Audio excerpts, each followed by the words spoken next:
Welcome to the Bearded Finisher Podcast, your one-stop show for all things finishing and coatings. Your host, Zach, and a variety of industry experts will guide you through the art of perfecting your finishing and business game. From seasoned pros to fresh faces, get ready for tips, tricks, and trends to elevate your knowledge and business to the next level. What is going on, everybody? Welcome to another episode of the Bearded Finisher Podcast. Today's episode, we have the famous Craig McConnell from Midnight Finishing up in Pemberton, British Columbia. Oh, Vancouver. No, British Columbia. British Columbia. Yep. About two and a half hours north of Vancouver. Awesome. What's going on, Craig? Yeah, not much. Just finishing up. Well, not finishing up, but spent the morning working on a bunch of paint grade. Going to probably spend a few more hours after we're done this, getting it finished up for the weekend. So, and no working this weekend, right? No, we're going down to the city. So I got to down to Vancouver. That's what we call the city. So I got to look for a car for my wife. So it's going to be a fun weekend, I'm sure. Love car shopping. How big is Pemberton? Probably about 6,000 people, kind of if you include the surrounding area. We're kind of a bedroom community. So Whistler is about half an hour away, which is like, depending on who you talk to, it's the biggest ski resort in North America, or second biggest, depending on who you're arguing with. So it's kind of a bedroom community. People, I'm assuming. Yeah, what's it called? Powder. In Utah, there's one that's bigger by skiable acres, I think. But anyway, we don't have to get into that. But yeah, so anyway, there's a really, really big ski resort just down the road. My father-in-law, or my in-laws, they're huge. They lived in Vail, 72, and he still skis. And they went up to Whistler for one of their anniversaries. I want to say it's their 40-year anniversary. They spent like 2 weeks up in Whistler and just raved at how beautiful it was. Yeah. Well, I mean, I had originally moved here, like I've lived in Whistler for a long time, and then we moved up the road to Pemberton. But I had originally moved to Whistler in 2003, and my plan was to stay for a season to snowboard, because I've been snowboarding since I was 8 years old, and I never left. So it kind of has, and I know I have a lot of friends like that, where the same with my wife. She was supposed to come for 2 weeks and she never left. So, it's got that draw. That may end up being my son. My in-laws moved to Durango, and my son's 7, and he's never skied before in his life. And we're going up there during Christmas, and then going to spend, 2-3 weeks up there at Christmas, and he's just dying to go snowboarding. I mean, it's all he can talk about. Well, that's the time to get them hooked. As a kid, when falling doesn't hurt and you're made out of rubber. Yeah, I've skied 3 times in my life, and I have blown a knee all 3 times. I figured that's God's way of telling me that I was not designed to be skiing. Well, I mean, I know a lot of people know you from the awesome work that you're doing on social media, and all the posts that you're doing.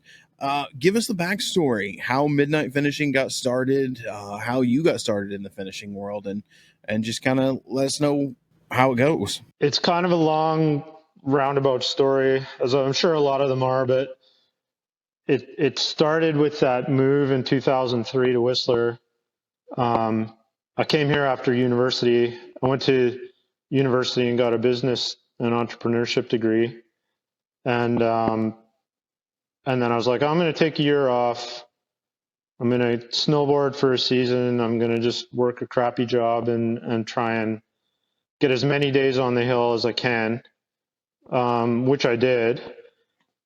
But I didn't have any sort of trades background. Like, I was never the kid in shop at high school. I was always computers or kind of business or phys ed. Like that kind of thing. I never really worked with my hands too much. But after that first winter in Whistler, I kind of was like, I think I want to stay for another season. And the job I was working, I didn't really like it. I was doing audio visual setups at night. It was awesome for free time during the day to go snowboarding, but it didn't really pay that well. And my roommate at the time was a carpenter, and they were working on a bunch of houses, and he's like, well, we need a laborer, and it paid more than what I was making. And he's like, basically you're sweeping floors on job sites and helping move framing lumber and whatever. So I was like, yeah, sure, I'll do that. And so I kind of got into the construction world, and I found I really loved it. I like, having a physical job and the challenge of it. And my boss at the time was like, if you want to be a better finishing carpenter, you should do joinery at school. And I had no idea. I didn't even know really what joinery was. And I was like, okay. He's like, oh yeah, I'll apprentice you as a joiner. So I went and did my first year joinery in Vancouver, and I was like, this is nothing like what I'm doing at work. This is all cabinet making, And we were hand carving cabriolet legs with, spoke shaves, and we're using table saws and yeah, you were deep in it. Yeah, so it was nothing like what, framing and finishing carpentry, really. And then when I got back after I did my first year, I think, what was it? It's either 6 weeks at school or 8 weeks. I can't remember. He ran out of work and he laid me off. So I was like, well, I got to find another job. I kind of was interested in the joinery side of things. And so I talked to a few guys that I would worked with in construction, and they're like, oh, there's a cabinet shop up in Pemberton they're looking for an apprentice. So I called the guy up and came out to the shop up here. It was a half-hour drive up from Whistler, and he's like, if you want to drive every day, then that's fine. We'll hire you on. So at that time there was one journeyman and the owner, and then me. And so I kind of got tossed into this world of cabinet making and doing my apprenticeship as well. And at the time he had an open face booth that was literally next to the table saw. So and both those guys hated finishing. And so I was the low guy on the totem pole. So they're like, here's a spray gun. This is a pressure pot. Point the gun at the piece and pull the trigger. Basically, that was kind of the instructions I was given. And your intro they were spraying, to finishing. Yeah, and they were spraying all pre-cat at the time for paint grade stuff. He was using milk paint with like clear over top of it. And so anyway, that's kind of how I cut my teeth. And like I didn't even know, like once the pressure pot ran out, I didn't even know what to do. I'd have to stop spraying and I'd have to yell at my boss, and he'd come and undo the pressure pot. And I had no idea about wet mills. I had no idea about anything, right? It's just point the gun and pull the trigger. And so then I kind of figured out how the pre-cat should lay out to look best, and kind of how much to put on and how much to spray without it, not having edge runs and whatever. I kind of got that figured out. And then I found the book. I was like, well, I gotta start learning about this if I'm going to be doing a lot of it. Cause I wasn't full time, but it was, a couple hours of my day were finishing. And so I found Bob Flexner's book. I can't even remember what it's called now, but that thing I think I went through 2 copies of it, like just total dog-eared thumb through, like reading it every night. Cause this was 2004. This would have been. So it was before any sort of social media. I think WoodWeb was up and running. So I was combing through WoodWeb trying to learn. everything I could in the forums there, and just making mistakes. But after about a year, I got better than anybody else in the shop. And then by that point, he had hired another journeyman. I was still apprenticing, so I was still doing woodworking as well. And then, so I just kept building my skills, finishing all there's 3-4 of us pumping out work. So there was a fair amount of finishing to get done.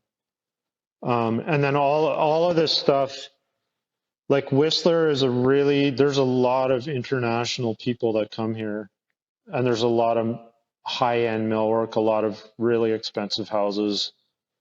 And then there's also a lot of hotels, restaurants to serve kind of the tourist side of things. So we're doing a lot of commercial work, doing a lot of high-end millwork, a lot of big projects. So it was kind of learning how to flow those through the shop, learning staining wood, like everything was stained, like stained fir, stained alder, stained cherry. I wasn't actually doing that much paint grade back then. Yeah, everybody wanted stained, and like the ski cabin look, so they wanted kind of rustic look. It's almost like if you go into some of the ski resorts now, it almost feels like it's just a sealer on stuff. A lot of it, like, they just spray a sanding sealer on some of that boxcar siding, and that's it. Yeah, exactly. Yeah, so a lot of roughs on stuff and what have you. And I mean, that's really changed now. What year was this that you were when you started with really getting into the finishing? So that was 2004. So yeah, I guess I've been finishing 20 years this year. And then in 2008, I got my ticket as a joint, like I got my joinery ticket, and 6 months later, my boss, we kind of started talking, and he's like, "Do you want to buy out and at that point, he had moved the finishing operation into a different bay. So I had a bit more room. I was separated from the wood shop. We didn't have to shut down the table saw and stop making dust so I could spray. We had our own side set up. So in 2008, he was like, "Do you want to buy the finishing side of the business off me?"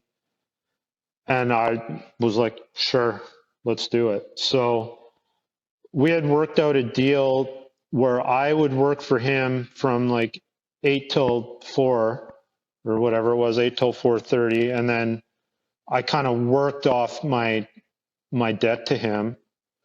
And then I would come back and work on other jobs from, 6 till midnight. I'd go home and have dinner and then come back. And that's how I got my name, was because I was working till midnight finishing in the early days. I like that. So you worked during the day for him, and that was kind of like the labor was the pay for you buying the finishing side. Yeah, exactly. And then at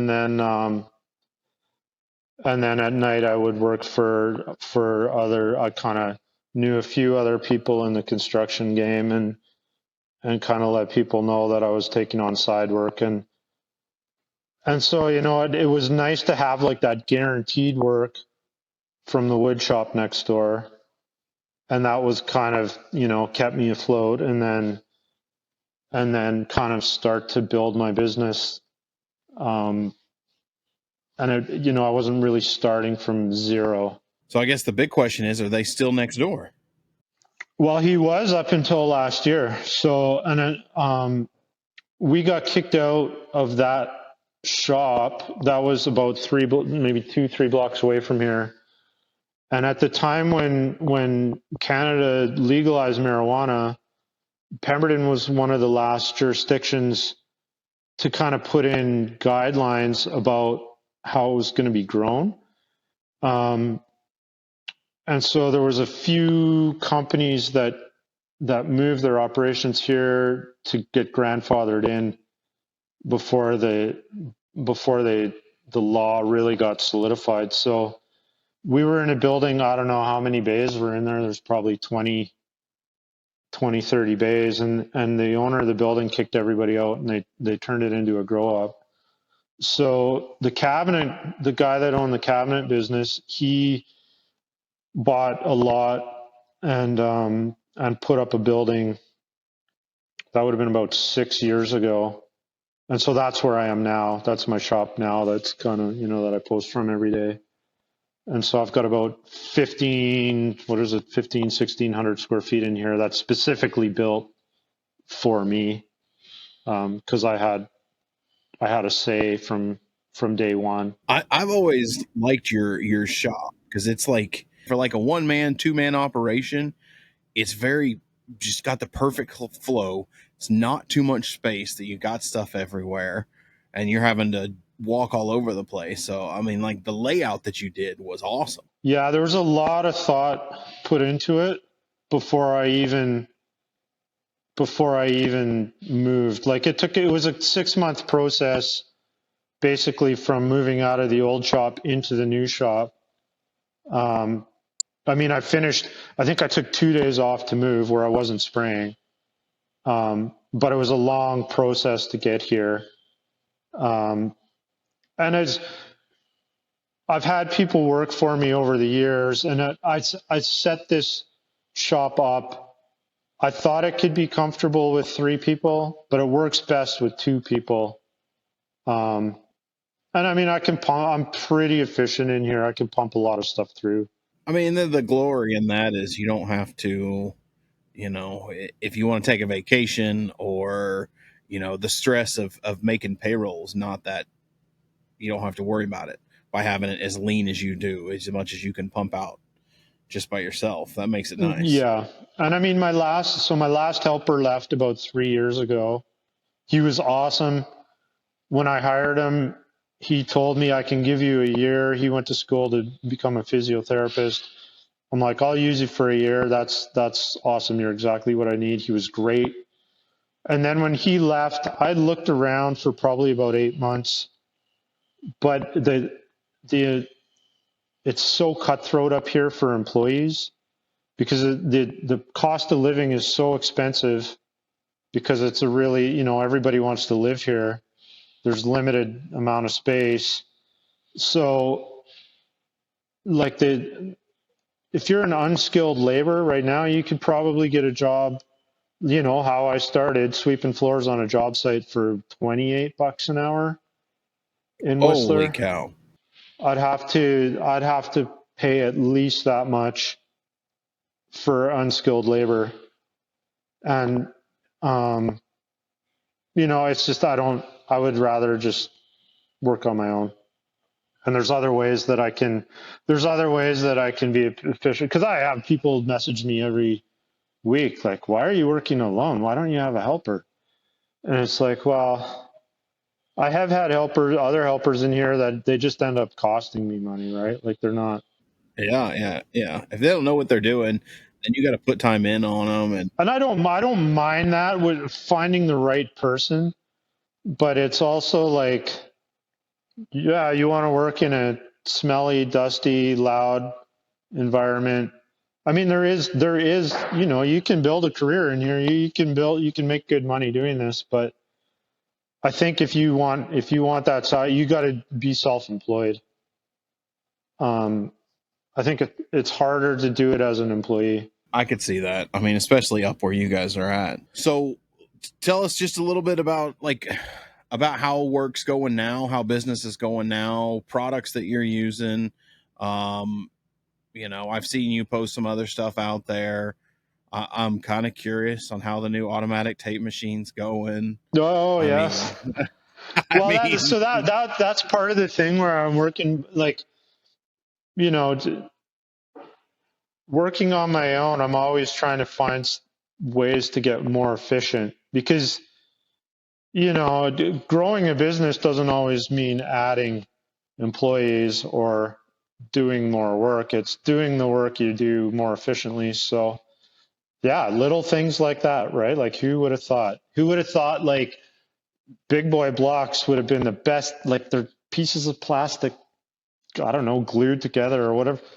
Like they're unbelievable.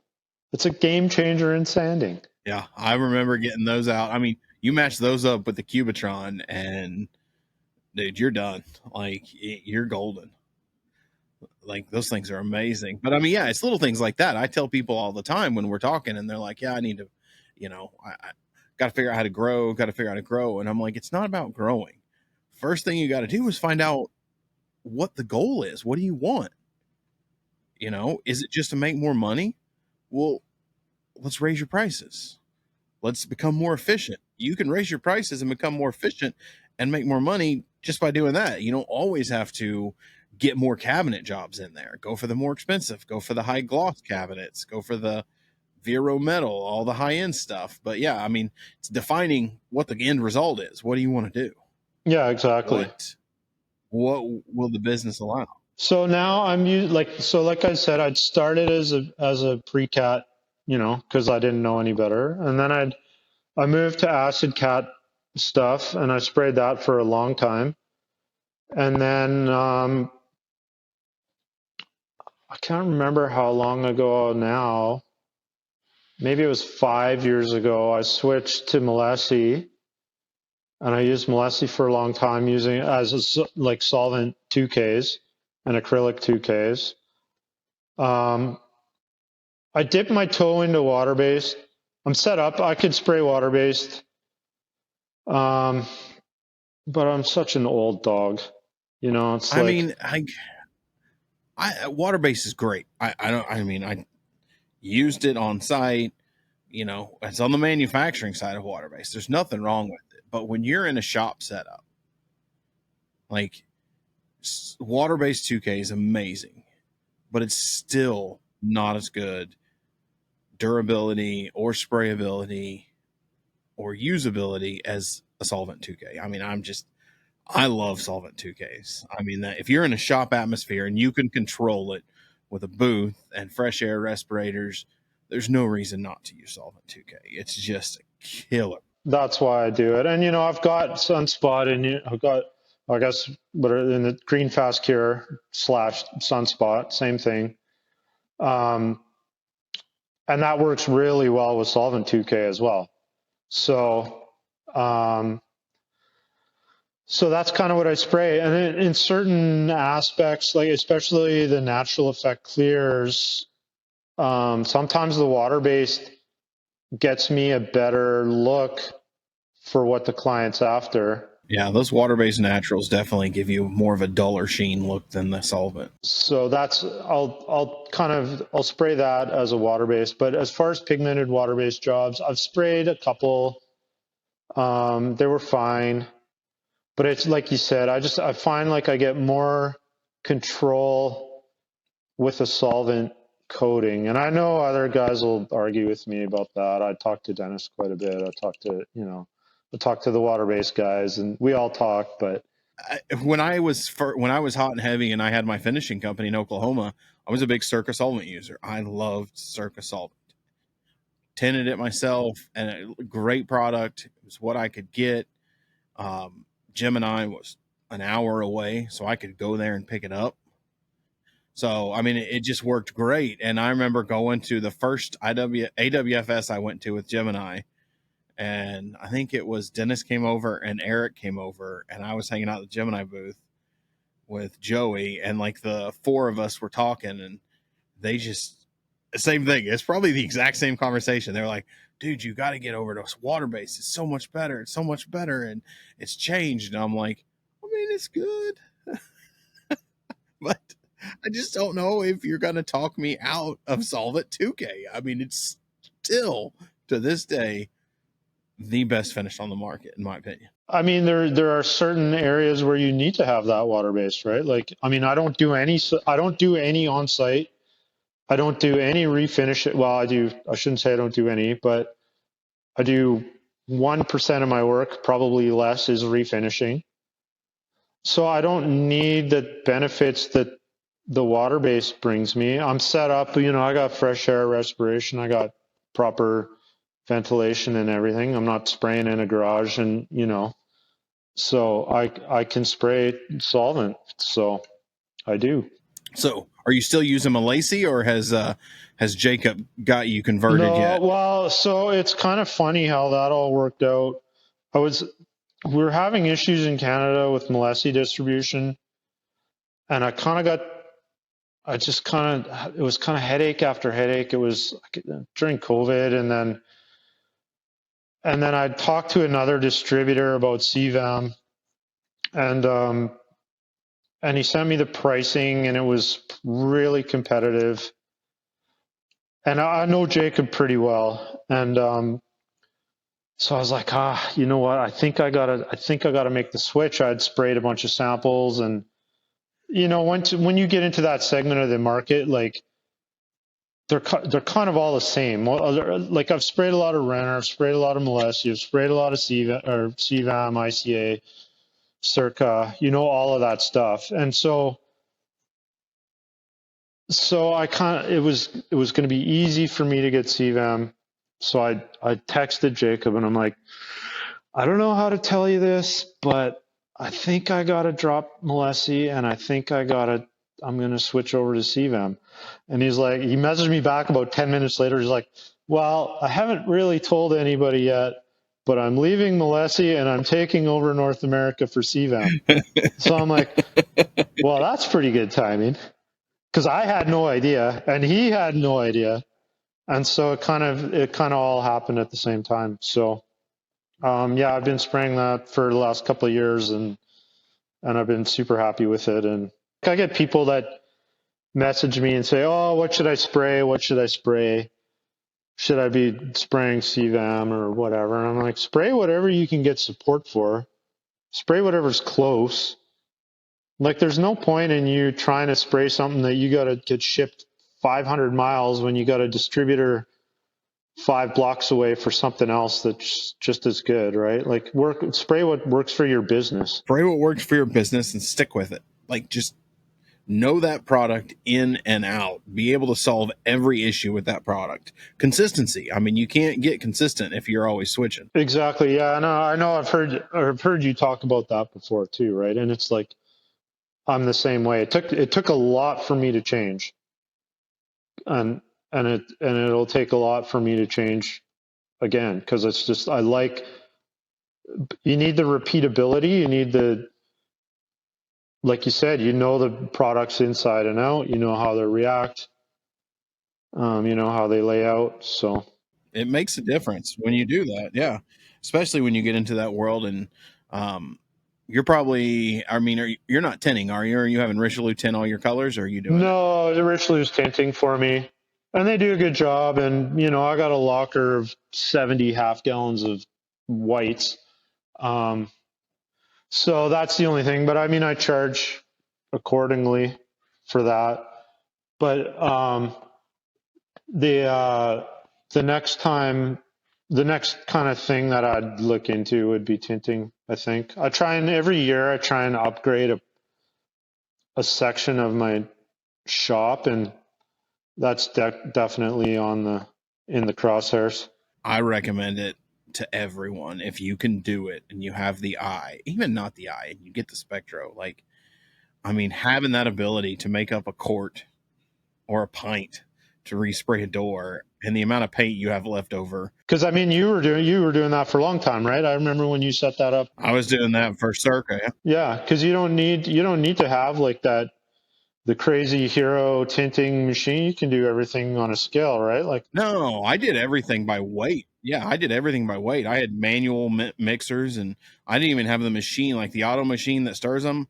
I didn't have that. I just had it went over the gallons, and I just put a drill on it before I used it, and would hand mix it with the drill if it had been sitting for a while, and then pour it by weight. And I didn't even have a spectro. I just had a computer with an Excel spreadsheet that I used, that I put in there, created Excel spreadsheet. If I had a gallon formula and I needed to make a quart, it would tell me what to mix to make a quart or to make a pint by weight. And I mean, I had cards. I had like those 3x5 cards when I was doing a custom color. And if I figured the color out, I would put a little bit on that card and I'd write the formula on there. And then I just tape it to the wall and put the customer's name or the address on there. And Done. Yeah. So I think that'll be probably one of the next things that I look at doing. It's a fun one. I always like that. So how would you say, or what would you think has been the biggest contribution to your success up there in Pemberton? Probably relationships. Like so I have 2 wood shops that I've been doing work for since day one. So, I've been since 2008. Well, one of them since 2004, technically. And just, yeah, so I don't know. You just kind of make yourself part of the business. There's wood shops up here that don't have finishing. I consider myself an extension of their business, right? They're not a client of mine. I'm an extension of them. I've had some luck.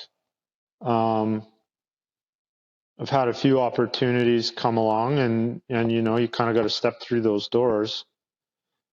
But I think, yeah, like, it's so I protect my reputation pretty fiercely. Like, if something isn't right in here, then I fix it.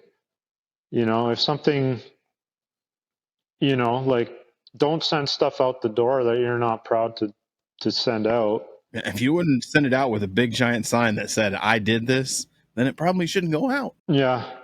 And because that's it's what the client sees. So if the client doesn't know that the finishing is getting done by me, they think it's getting done by, I don't know who they think it's getting done by, but they're dealing. So I'm one step removed from the client, right? Sometimes 2 steps.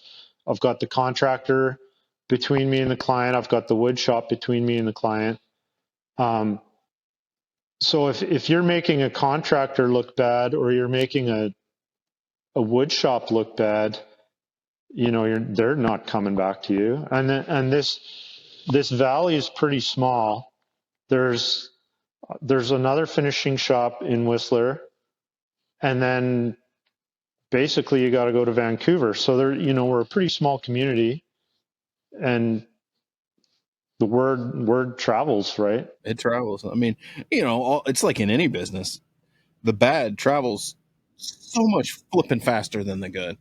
I mean, it's like a virus. You can't stop it just because you were in a hurry one time. Yeah, exactly. So So I'd say that. And then as I've met people and done business with people, and you try and I try not to overpromise anything. If I do what I say, and sometimes they don't want to hear it. It's like, well, I'm slammed. It's going to be 3 weeks before I get to your stuff. Like, I would rather tell them that up front, because I've had that before where they're like, oh, that doesn't work for my deadline. I'm going to get someone else to do it. They've had someone else tell them they can do it in a week, and 4 weeks later they still don't have their stuff. I'm like, well, I told you you're in the same boat. At least with me, when it's coming, when you thought it would be there in a week. So I just try not to, I try not to overpromise anything. And it's like that long-standing, what used to be Disney philosophy of, under promise, over deliver. Every Disney always had this philosophy in a book that I read, that whenever you're in line, it'll tell you, they always give you stuff to look at, but they tell you from this point on, it's 30 minutes to get to the front. It's really like 22. So, they reset an expectation. They give you an expectation, then they beat it, and they look like, awesome at customer service or customer experience, when no, they just gave you an expectation and beat it, but you didn't make the expectation they gave to you. I mean, that's a core thing to remember when you're in business is you give the customer the expectation. So if you give them one that you can beat, then you're winning every time you turn around. I was going to say, social media, I've always kind of referred to you as like the silent lion over there. You don't post a lot, but when you post stuff, it's pretty awesome. I mean, you have some quality content out there. You give people something to attain to as far as, and you give a lot of knowledge. Like, so where'd that come from? Well, I don't know. My strategy. So I started my Instagram account when I moved into this shop because I was like, oh man, I got like my overhead's going to double. I'm going to have to start bringing in work. The shop's going to be empty all the time. You know, you have that kind of panic. And in hindsight, it was like, what was I worried about? So I had started the Instagram to try and drum up work. And I don't think I've gotten any work because of my Instagram account. So it kind of morphed into this thing where like the people that need to know about me around here anyway. And what it's morphed into is like this awesome community of other finishers. You know, I talk to so many people on here, people that I consider friends who I've never met, yourself included. I think we had a close call at AWFS one year. One day we will meet in person. But yeah, you know, one day we'll meet. But I talk to so many people behind the scenes, and if you know we're having issues or whatever, we all kind of talk, and then it's like I think about the stuff that I look at, and it's like, well, I can only look at a painted door so many times. I can only look at a kitchen so many times over and over and over again. So I try and mix stuff up in here. So I'll try and post, you know, this is what I'm working on today kind of posts, or this is the finished product types of posts, or this is the technique I'm using for this type. You know, I try and just mix everything up. And sometimes it's aimed at other finishers. Sometimes it's aimed like that, like the tape thing, right? Like the tape dispenser thing. Like it blew my mind. And I'm like, how do I not know about this? Everybody needs to know about this. It's going to save us so much time. Yeah, that was me when I found the ultrasonic cleaners. You know, you're just like, holy crap, how has this not been a thing? Why does every paint distribution store not sell these things? This is so much easier to clean your equipment. Yeah, well, I'd found those quite a while ago, but I couldn't find the cleaner. Like a good, you know, I'm heating acetone, I'm heating gun wash. Like I'm lucky I didn't blow myself up. There's a company in New York that I found. Is that who you're getting it from? Well, I'd been reading about Actor Strip forever on Woodweb. Like guys had been posting about Actor Strip, but we couldn't find it in Canada anywhere. And then finally Jim found it at Jeco, and he found it out in Ontario. So I got some Actor Strip in, and that was a game changer because I had tried like 10, 15 different cleaners from Home Depot, right? Like, and they would eat seals or wouldn't do anything or whatever. I was just about the Acro Strip 5000, I think it is. Yeah, they've got a few different ones. I've tried it, and I mean, it lasts forever. I got a 5-gallon pail that I've been using for 5 years probably. And I don't think it's even and then, but now I think like Envirolac's got EnviroClean, which I think is pretty similar. I think MLC might have one as well. But that stuff's such game changer for cleaning. So, you know, just stuff like that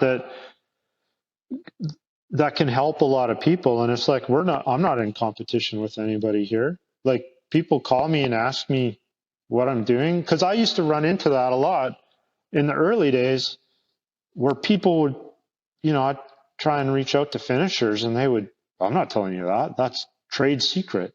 I'm like, why? You know, like I remember, so I went to AWFS, probably, I can't remember what year that was. The first one I went to, it was probably 8 years ago. And I sat in on a talk. Louis Jasso did a talk, He's a renter guy, right? And anyway, he talked about how finishing used to be so tribal, and like you kept your information tight to your chest, and and that's how it used to be. But now, and social media has helped with that. Instagram's really helped with that. How, like, look how far things have come once we've kind of blown the doors open.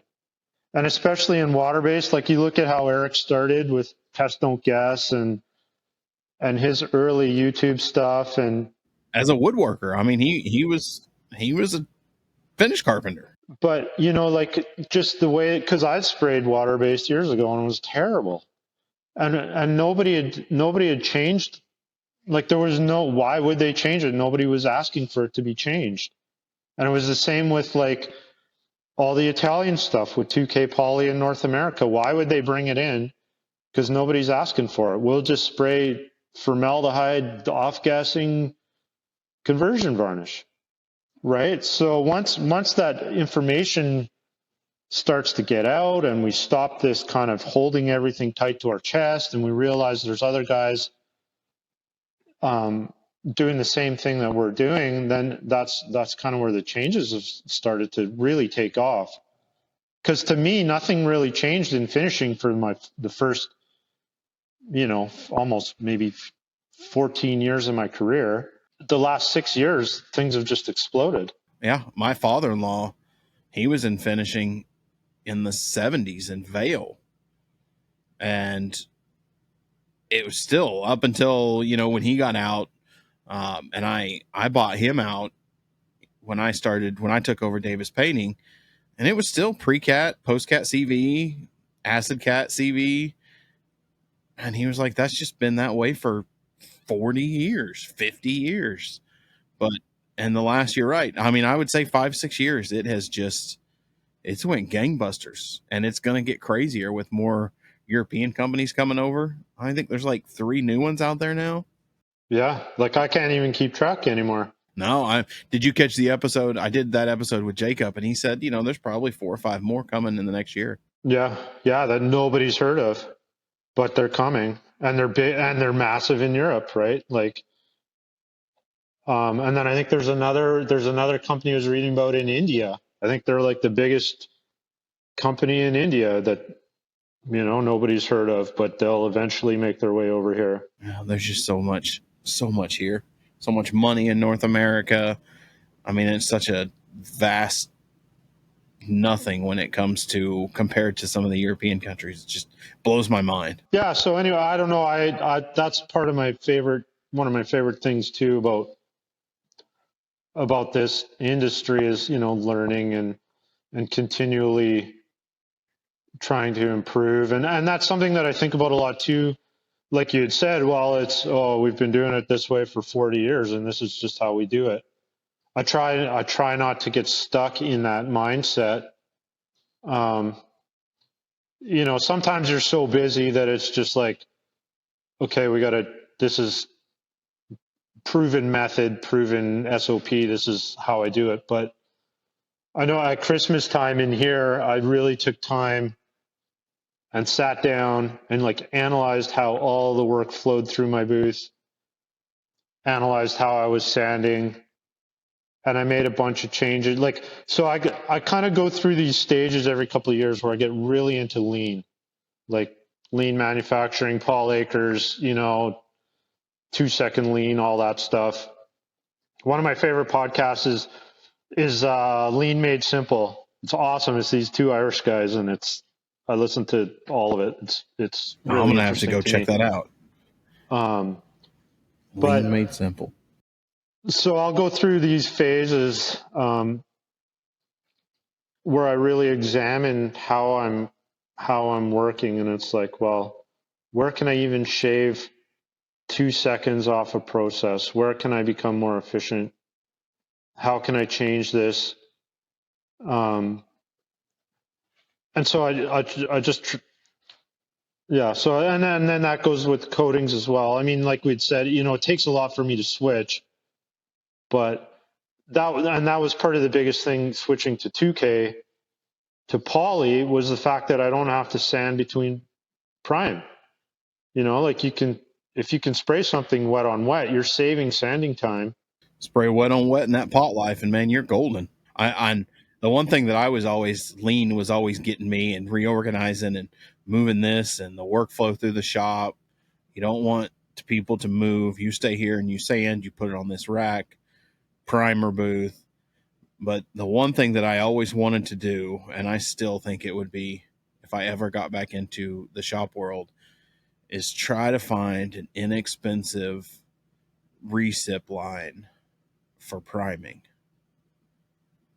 I mean, even if it's just you feed it in and then you take it out and put it in, an infrared curing system, some sort of catalytic infrared system to heat, and then just turn around after like 20 minutes and run it right back through. Like, I mean, how much time? Like that was where I was headed before I ended up selling the business, was figuring out how I could get a flat line in my building the cheapest way possible without having, my electrical engineer buddy try to build me one. Yeah. Well, I don't know. There's not really a cheap in my because I've looked at it. We all go to the shows and drool over the machinery, and it's like, oh, I'd love to have that. But then I sit down and I think about it. I'm like, well, today I sprayed Natural Effect Clear, I sprayed primer, I sprayed pigmented top coat in 2 different colors, and I sprayed 3-degree solvent. And I've got pieces that are angled. I've got pieces that are, it's just so custom, everything that comes through here. I don't spray the same thing over and over and over and over and over again. That was always the catch and then they're like, what, $150,000? Yeah, for the entry level ones, yeah. For the very, bottom of the barrel, $150K, and you're like, man, my guys are making, $20 an hour at the shop. I can buy a shit ton of labor for $150,000. And they can do whatever, not just spray flat pieces. Yeah. Because it's funny, I talked to so in, I don't know how long ago, 2010, I think, I did the finishing, industrial finishing certificate at University of British Columbia, which I think Jacob's involved in that now. He wasn't back then, but so it's a really interesting course where it's 6 months of online, and then it was 6 days of practical in their facility at UBC. So I learned a lot of theory and whatever. The practical stuff I could have taught by that point. But one of the most interesting things was getting to do these shop tours. So and look at their finishing setups in these different shops. And we went to one of the biggest door manufacturers, like cabinet door manufacturers in Vancouver, and they had a spray line set up in there. And at that time, they were only using it for priming. And he was like, I'm not selling it, I'm giving it away. If you come and take it, you pay to get it out of here, you can have it. And he's like, it's because they couldn't spray top coat with it. He's like, it's an hour, over an hour to set up and over an hour to clean at the end of the day. They had 3 booths with cheap labor in there, and they were just spraying everything by hand. And he's like, it makes more economic sense to do it by hand still. It's like you have to be a large production shop. I just helped a shop in Oklahoma. They're getting ready to put one in, but they do a ton of spec houses, and everything they sell is pre-primed, and they do a ton of stuff for Walmart. And so they've got, but it's all just white. It's primer and white, or it's clear. So it's like, and that's what makes total sense. Yeah. It makes perfect sense. But if you're, as Jim over at Jacko's perfect description, a custom production shop, which is kind of what I qualify a lot of us under nowadays, that, I mean, granted, you want one because it'll spray the same millage every time. It's if some one of these guys could get one in the just for priming. Figure out how to lean that machine out for some of these shops and not take up 75 feet. 2 heads that just sprayed primer and could get that thing around, in the $40,000 range. I think they probably sell 10 times as many as they would of those bigger ones, because that was my big deal. I never would pull the trigger because it's just like they're too big, they're too expensive, and I just wanted to spray primer. $150,000 to spray primers, some expensive primer. Yeah, unless you got the volume to justify it. So, but yeah. So anyway, I don't know. But the way my brain works, like I love that machinery. Like I love robotics. I love watching those work. I love repetition. Maybe that's why I like doing this job, because at the end of it, like lifting stuff off a rack, putting it back on a rack, I love that. I love when everything's lined up exactly perfect. What about some resources out there? Like, where if you had somebody, or we've got somebody in the community that's wanting to get into the shop world, because that's probably the big step for a lot of finishers. You got a lot of finishers that are doing on-site and they want to step up their game and go to a shop. Like, you've done it from the ground up. What would you say to them?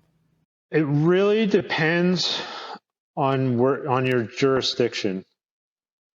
Because I've talked to guys that have shops set up in their garage in British Columbia, where I'm at, and I've had this conversation with Jim as well and a few other guys. There's so much red tape. Like, I get guys talking to me saying, "Oh, I'm just buying a used booth off Craigslist and I'm setting it up in a shop and away I go." I'm like, it's not that simple here. Maybe in some places it is, but like, I had to get building permits in here. I had to get engineering stamps. I had to get fire suppression signed off. I had to get, insurance. Like, it's in some jurisdictions, that's not an issue, but here it was like, it took 6 months to get this shop up and running. It took a lot of, like, the booth was the cheapest thing I paid for. The engineering stamp and the stuff through the municipality to get signed off, get a business license. Like, there's a lot of red tape. And I'm talking to a guy in Vancouver that's kind of going through it right now. And if you can get through that, like, that's a huge barrier to entry. But once you're a legal booth in British Columbia, then you're set. But you got to be prepared to go through those headaches. But I've talked to other guys in the States that, like, they're like, that's not even an issue here. Like, it doesn't matter. So I'm like, well, just try not to blow yourself up then. Yeah. I remember going through all of that when I put our booth in and having the fire department come out, and he just walked in and he's like, cool. We don't have anything here. There's no licensing. You got fire extinguishers? You got fire suppression? I said, yeah, I put fire suppression. He's like, all right, cool, man. Don't blow yourself up. But there are places where it's really difficult. But it just, yeah. And I think I've heard like the reason for where I'm at was in the late 90s and the early 2000s, there was a kind of a string of booth fires. Some of them were in automotive, some of them were in wood shops. And so they really cracked down on who was setting up. And so that's why it's so stringent around here, but in other places it's not. So, yeah, what I tell people, like, I learned a lot when I got this booth put in. You really need to focus on your air makeup, because I get people, oh, I'm getting dust in my finish. I'm getting, it looks like sandpaper. And it's like, I've got an 8 foot by 8 foot open face booth. I have 0 dust issues in here. And it's because I have enough air feeding my fan. As soon as you starve your fan for air makeup or movement coming, it has to replace the air that's getting pulled out. If you're not replacing that with clean air from outside, it's going to start pulling from every nook and cranny inside your shop that's covered in sawdust. You've got those garage door ones for your makeup for fresh air, don't you? Yeah, because there's no gas here, so I can't have heated air makeup. It was kind of the easiest way to do it. And then I've got radiant in-floor heating, and then I've got the sunspot. So in the winter, it gets kind of dicey, but I don't let it get below 16 degrees Celsius. I'm Canadian, so I don't think in Fahrenheit. I don't know what that is in Fahrenheit, but it's cold enough you need to be wearing a hoodie while you're spraying. But then I get it into the sunspot, and it's not too bad. So. Oh yeah, that's 60 degrees Fahrenheit. So yeah, that's about what I used to keep my shop on, 65 in the wintertime. So there's ways around it, but I don't know. It gets really hot here too. So it hits, 35, which is probably what, mid 90s. And that's when I just start, like, I worked most of June and July. I was in the shop by 4, kind of quarter to 4 in the morning. And I just worked till noon. That's what my guys did in the summertime when it got hot. They were like, "Can we come in early?" And I'm like, "Yeah, but I'm not." But I don't know. I like it because, like, since we've started this podcast, I've had 2 phone calls and 3 people come to the door, right? Like when you're working at 3:00 in the morning, there's nobody bugging you. I get a lot of work. I get a lot done. So I could see that. So, I mean, I know we're coming up on an hour. I don't keep you too long. I know you got some stuff going on this evening and a drive ahead of you. But before we wrap up, I mean, you've heard me ask it. My favorite question: what's Craig outside of finishing? Like, what's a hobby that you have that might throw people for a loop? I think Jacobs is the winning one to this point. Oh, right, the garden. He's got the green thumb. Yeah. Well, I don't know. I don't know if I still try and snowboard as much as I can. Not as much as in the early days, but so that's kind of in the winter. I had my buddies during COVID. I picked up golf again. I'm a horrible golfer. I'm a total hack, but I am obsessed with golf. I love golfing. I got a crew that I golf with every Sunday morning. I try to make that every week because I do work a lot. Have you seen this new golf game that guys are starting to do? It's like, so you get to the tee box and you have to eat a hot dog at the tee box. And then before you finish the hole, you have to drink 2 beers and eat another hot dog on every single hole. I have not seen that game. I could I don't drink, but I could probably do the hot dogs, no problem.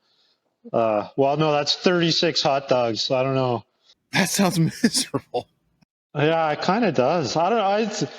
There's like videos out there of these guys doing it, and I'm just like, no, I'm good. Doesn't sound like fun at all. I'll check it out. I'll check it out after we hang up. I don't know. I watch a lot of golf YouTube, stupid videos. Yeah, there's a lot of golf. I saw it on Instagram, and I was just like, God, that just sounds miserable. Yeah, and then I collect punk rock records too. That's my other thing. So like punk rock LP, or I mean, yeah, LPs, 7 inches, vinyl stuff. I've kind of always had a record player. That's pretty cool. So I remember my son asked me something the other day, and I mentioned CDs, and he was like, "What's a CD?" And I'm like, "It's how you used to listen to music." He's like, "Was that back in the 1900s?" And I just want to be like, "You little son of a..." Well, technically it was 1990s is still, but that's what made it that much worse. I'm like, shut up. I saw a list. I think the other day of all the records that came out in that are 30 years old this year, and I'm like, ooh, that's all the music of my youth. So that's when you hit that, and it just kind of hits you hard. You're like, crap, when did I turn old? Yeah, exactly. So, well, man, I appreciate you coming on, Craig. I mean, this was awesome. A lot of good talk about what you got going on up there. I mean, just shooting the shit. It's always fun with you guys, getting to know everyone. I mean, I feel like I know everyone from social media, but getting the FaceTime and to kind of get deeper into the business and tips and tricks is always a lot of fun. Well, I just wanted to say thanks to you as well. Like, I really, really enjoy what you do. I think it's really important. It's part of that connecting the community and moving this whole trade forward. And like the spectrum of people that you're bringing in, bringing people that I never would have thought of to talk to or reach out to. Like, we do kind of get stuck in our own little bubble, talking to the same people, watching the same Instagram videos, but just having all that outside information. So, thanks a lot for doing it. Oh, thank you, man. I appreciate that. We've got some good diversity coming up. Some more raw material guys that are getting ready to come on. Some raw material chemists that talk about, polyurethanes and why they're so good and stuff like that. We've got some great episodes. Yeah, man. I'll look for like my bucket list is to go do the tours in Italy of all the different manufacturing plants. So I'm hoping I'll get an invite by one of them. It'd be pretty easy to talk my wife into an Italian holiday, I think. And then maybe I just won't tell her that I'm going to take a couple of days and go tour factories. So there you go. I've always wanted to go over there and see one of those facilities, because you always talk about the 2Ks in Europe are better than the 2Ks here. And I'm like, is it in the water? Is it like the wooden paddles they're stirring the paint with? Like, I got to go see it. So one of these days, well, shoot out your socials. If you guys aren't following Craig, you need to be following him. Shoot out your Instagram. Instagram's the best. It's just at Midnight Finishing. I try not to spam you with too much stuff and try and keep it interesting. So just do me a favor and make sure you message Jim over at Jecco and ask him what tip size he's using. Oh, I already did. Did you see? I had messaged him the day after on his post. I got a rather not angry, because he's never angry, that guy, but I got a direct, stern warning from him to never ask him that again. I can imagine. I wonder how many times he had to send that response. I knew it was going to bite him in the butt. You poked the bear, so. Well, hey, man, I appreciate you coming on The Bearded Finisher. I look forward to getting to see you on another episode, catching up, as well as catching up in person. Yeah, well, Vegas next year, we're already planning to go. So I'll be there. I'm going to be probably set up somewhere, and we'll do some recordings. Awesome. Sounds great. All right. Have a good one, Craig. Thanks for coming on. Okay. Thanks, buddy. Talk to you soon. And that's a wrap on this episode of the Bearded Finisher Podcast. We thank everyone for joining. Keep hustling, keep learning, and never settle for anything less than your best.